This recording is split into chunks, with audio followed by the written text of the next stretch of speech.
Hello everyone, हम discuss कर रहे हैं types of teaching model. Types of teaching model में मैंने आपको बताया था कि मेन 3 कैटेगरीज हैं, उसके अंदर ही बाकी सारे टीचिंग मॉडल जो हैं वो फॉल करते हैं। तो वो मेन 3 कैटेगरीज थी हमारी psychological teaching model, philosophical teaching model and modern teaching models. अभी तक डिस्कस किया है हमने सिर्फ फिलोसफिकल टीचिंग मॉडल। आज की क्लास में डिस्कस करेंगे साइकोलॉजिकल टीचिंग मॉडल्स, हिंदी में से मनोवैज्ञानिक शिक्षण प्रतिमान कहा जाता है।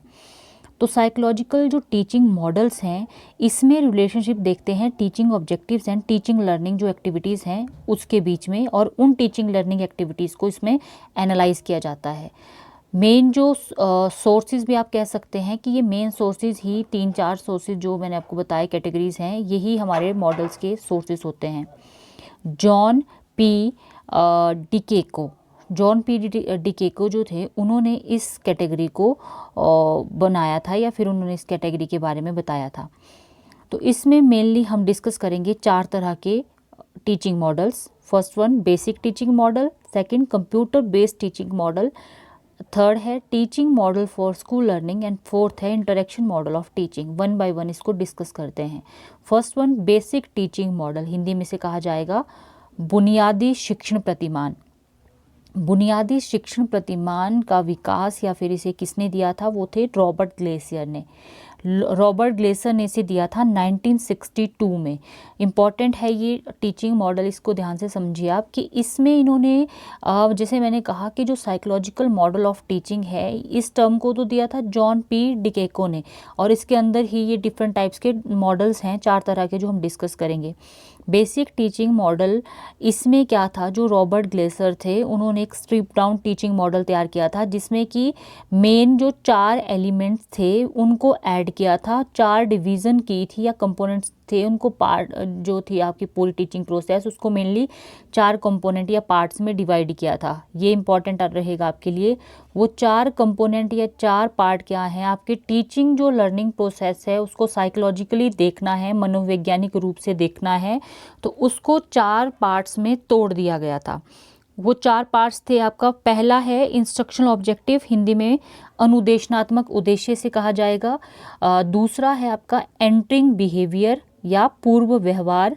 थर्ड है इंस्ट्रक्शनल प्रोसीजर, जिसे अनुदेशनात्मक प्रक्रिया कहते हैं हिंदी में। फोर्थ वन है आपका परफॉर्मेंस असेसमेंट, हिंदी में निष्पत्ति का मूल्यांकन या फिर परफॉर्मेंस जो स्टूडेंट की है उसका हम इसमें आकलन करते हैं। अब इनको समझ लेते हैं वन बाय वन। जो आपका इंस्ट्रक्शनल ऑब्जेक्टिव है, रॉबर्ट ग्लेसर ने कहा, जो टीचिंग लर्निंग प्रोसेस होती है उसमें मेनली 4 कंपोनेंट्स हम यूज़ करते हैं, जिसके थ्रू वो पूरी की पूरी टीचिंग लर्निंग प्रोसेस हमारी होती है। पहला कंपोनेंट इन्होंने कहा इंस्ट्रक्शनल ऑब्जेक्टिव, अनुदेशनात्मक उद्देश्य। अब इंस्ट्रक्शनल ऑब्जेक्टिव ये क्या होता है, इंस्ट्रक्शनल ऑब्जेक्टिव से मतलब यहाँ पर आएगा कि जो भी एक्टिविटीज़, यानी कि those activities which a student should perform prior to teaching, ठीक है, यानी कि वो सारी क्रियाएं जो विद्यार्थी को शिक्षण से पूर्व करनी चाहिए। तो आप ये कह सकते हैं कि ये जो एलिमेंट है इस मॉडल का, इससे हमें ये पता चलता है कि how we can write an instructional objective into a behavioural statement, यानी कि हमारे जो अनुदेशनात्मक उद्देश्य हैं उसको व्यवहार की टर्म में हम कैसे लिख सकते हैं। जो भी आपके अनुदेशनात्मक उद्देश्य इंस्ट्रक्शनल ऑब्जेक्टिव बनाए जाते हैं, उनको बिहेवियरल टर्म्स में लिखना इंपॉर्टेंट होता है, यानी कि जो आप चाह रहे हैं कि स्टूडेंट को आप ये बताएंगे, इंस्ट्रक्शंस देंगे, उसके बाद उसके व्यवहार में परिवर्तन होना चाहिए, ठीक है। तो इस एलिमेंट से हमें ये पता चलता है। सेकंड एलिमेंट आता है ग्लेसर बेसिक मॉडल का। सेकंड एलिमेंट है आपका एंटरिंग बिहेवियर। एंटरिंग बिहेवियर को हिंदी में पूर्व व्यवहार कहा जाता है। तो सिंपल मीनिंग इसका समझ लीजिए कि जब आप कोई भी स्टूडेंट है वो क्लास में एंटर करता है, तो उस टाइम उसका व्यवहार कैसा है, यानी कि उसको कितनी नॉलेज है। तो इस एलिमेंट में ये देखा जाता है कि स्टूडेंट्स की एबिलिटी कितनी है, या फिर जो भी कंटेंट उसके सामने डिलीवर किया जाना है, क्या किया जा रहा है, उसको उसके बारे में कितनी नॉलेज है।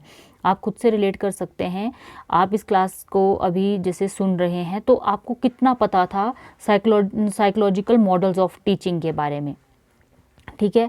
तो एंटरिंग बिहेवियर में आप ये बोल सकते हैं कि by entering behaviour is meant those abilities and behaviour of student which are necessary for understanding the content.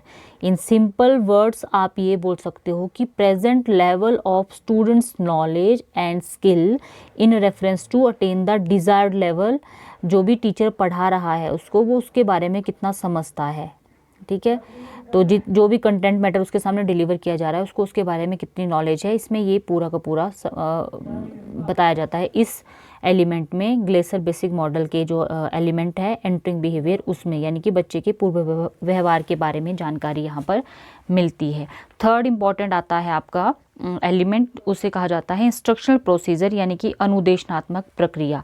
तो इंस्ट्रक्शनल प्रोसीजर से मतलब यहाँ पर जो भी टीचिंग एक्टिविटीज़ होंगी, ठीक है, वो सारा का सारा इंस्ट्रक्शनल प्रोसीजर में आएगा। जो हम प्रेजेंटेशन ऑफ कंटेंट यानी कि कंटेंट मटेरियल जो है उसकी प्रेजेंटेशन में जो भी टीचिंग एक्टिविटीज़ होती हैं उसे ही इंस्ट्रक्शनल प्रोसीजर कहा जाता है।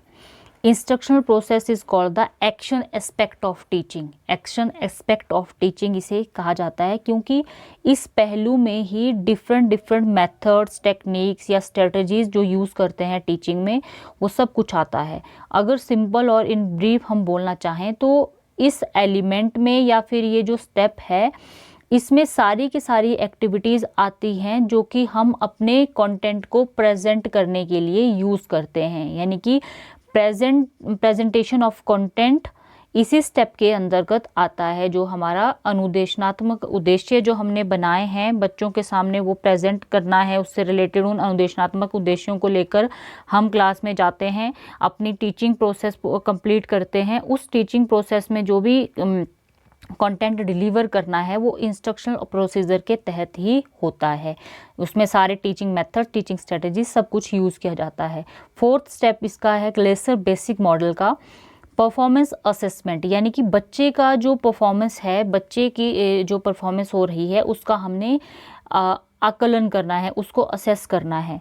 तो परफॉर्मेंस इस स्टेप में ये देखा जाता है कि चाहे आप उसको ऑब्जर्वेशन मेथड से कर लो या फिर कोई टेस्ट उसको दे दो, ओरल टेस्ट दो, या फिर आप ऑब्जर्व कर लो बच्चे को कितना समझ आया है।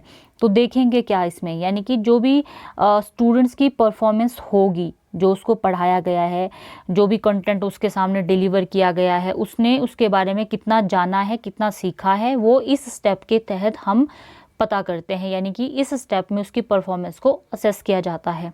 अब ध्यान देने वाली बात यह है कि आप किसी भी टेक्निक के थ्रू उसको असेस कर सकते हो, उसकी परफॉर्मेंस को मेज़र कर सकते हो, लेकिन जिस भी टेक्निक को आप यूज़ कर रहे हो वो रिलायबल होनी चाहिए, विश्वसनीय होनी चाहिए, और उसका ऑब्जेक्टिव और एफिशिएंट होनी चाहिए। वो क्लियर ऑब्जेक्टिव उसका होना चाहिए, आपको पता होना चाहिए कि आप क्या मेज़र कर रहे हैं, ठीक है। तो ये था आपका Glaser basic model, teaching model, जिसमें मेन 4 कंपोनेंट, 4 एलिमेंट होते हैं। इसमें हमने ये देखा कि ये साइकोलॉजिकल टीचिंग मॉडल की कैटेगरी में आता है, और साइकोलॉजिकल टीचिंग मॉडल में जो टीचिंग लर्निंग प्रोसेस होती है उसको हम एनालाइज करते हैं, ठीक है।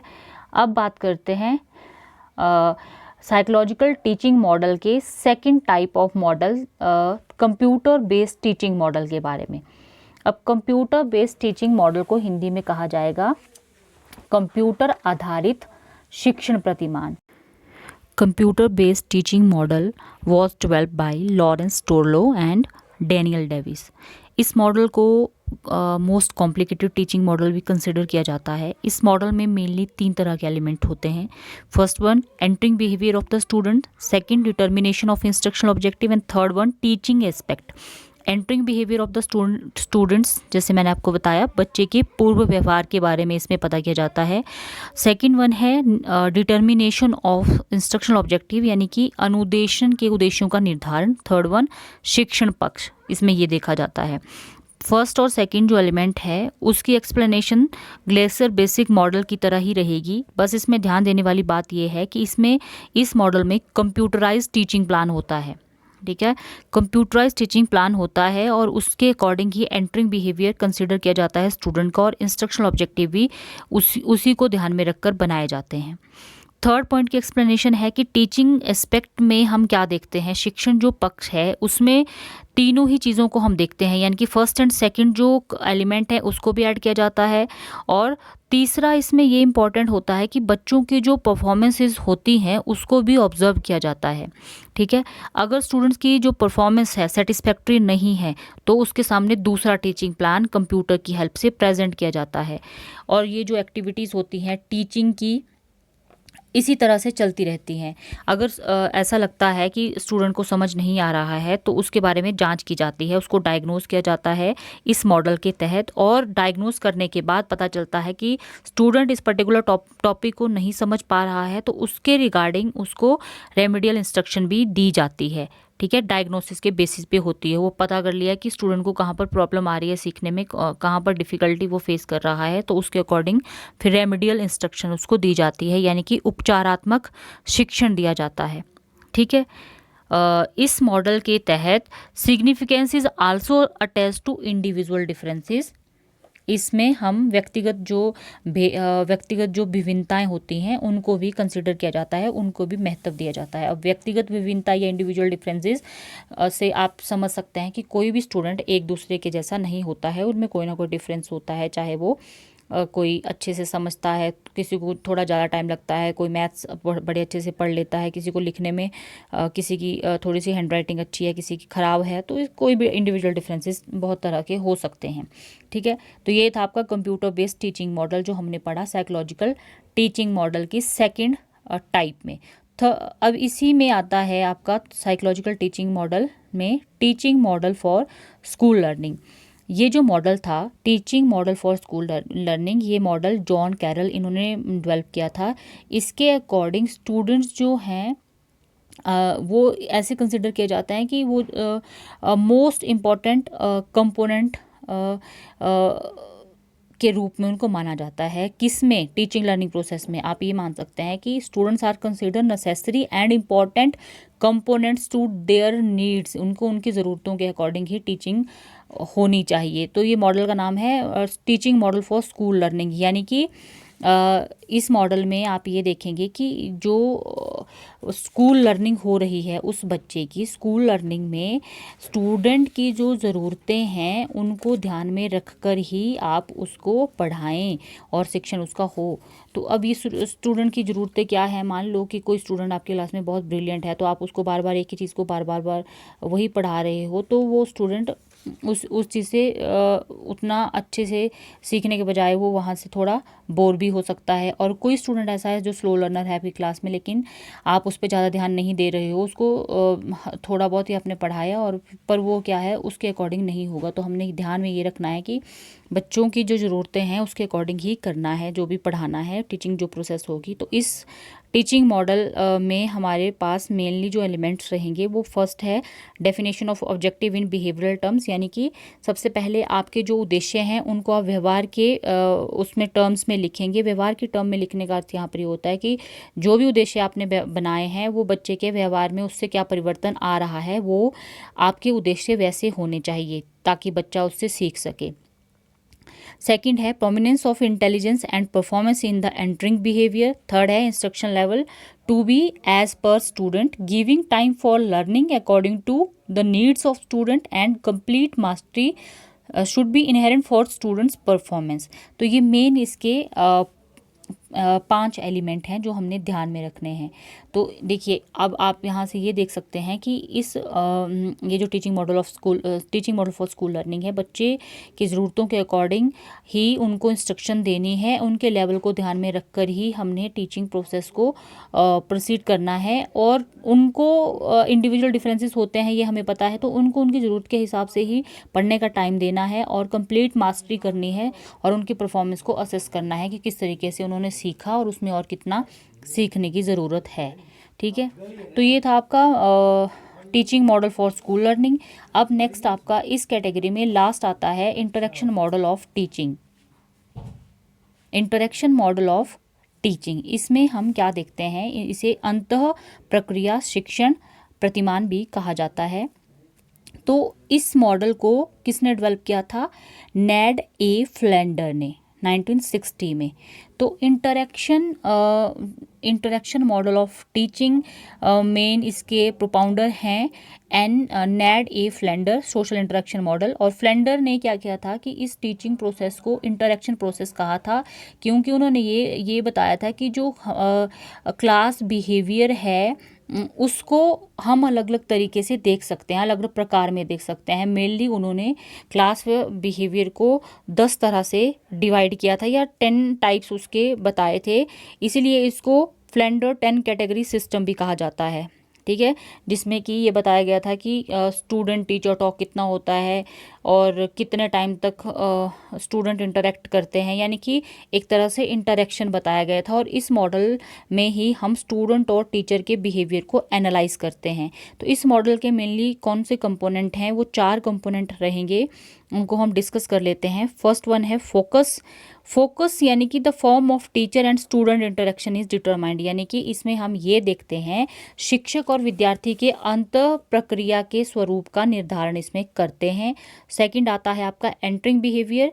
इस मॉडल में हम ये देखते हैं, ये जो सेकंड एलिमेंट इसका है एंटरिंग बिहेवियर यानी कि पूर्व व्यवहार, इसमें कि विद्यार्थियों की जो फीलिंग्स होंगी, उनके थॉट्स होंगे और जो कि उनके सामने प्रेजेंट में जो इन्फॉर्मेशन होगी जो प्रेजेंट की जाएगी और उसके बारे में क्या उनको पता है, ये सारा का सारा इंक्लूड होता है। थर्ड आता है प्रेजेंटेशन यानी कि verbal interaction takes place between student and teacher which has indirect effect. इसमें शिक्षक और विद्यार्थी में शाब्दिक अंत प्रक्रिया होती है और जिसका विस्तार आप इनडायरेक्टली देख सकते हैं या फिर इसका इनडायरेक्ट इफेक्ट उसमें आपकी टीचिंग में होता है। फोर्थ आता है आपका असेसमेंट यानी कि मूल्यांकन, आप आकलन इसमें आप करेंगे, यानी बच्चों की जो परफॉर्मेंसेस होगी उसको टेस्ट के थ्रू आप देखेंगे और उसके बारे में अपना निर्णय बनाएंगे कि बच्चों ने कितना सीख लिया है। तो आप ये बोल सकते हो कि it is evident that more importance has been attach to teacher and student interaction, इसमें हमने देखा है। और किस तरीके से जो इंटरेक्शन होती है वही इस मॉडल के तहत समझने की कोशिश की जाती है।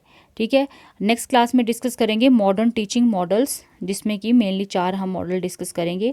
अभी तक हमने फिलोसफिकल और साइकोलॉजिकल टीचिंग मॉडल जो हैं वो डिस्कस किया। आज की क्लास में साइकोलॉजिकल टीचिंग मॉडल के बारे में हमने पढ़ा। मेनली उसमें 4 तरह के टीचिंग मॉडल हमने डिस्कस किए। फर्स्ट वन था आपका Glaser basic teaching model, second था computer based teaching model, third था teaching model for school learning and fourth one था interaction model of teaching. I hope आपको ये क्लियर हुआ होगा।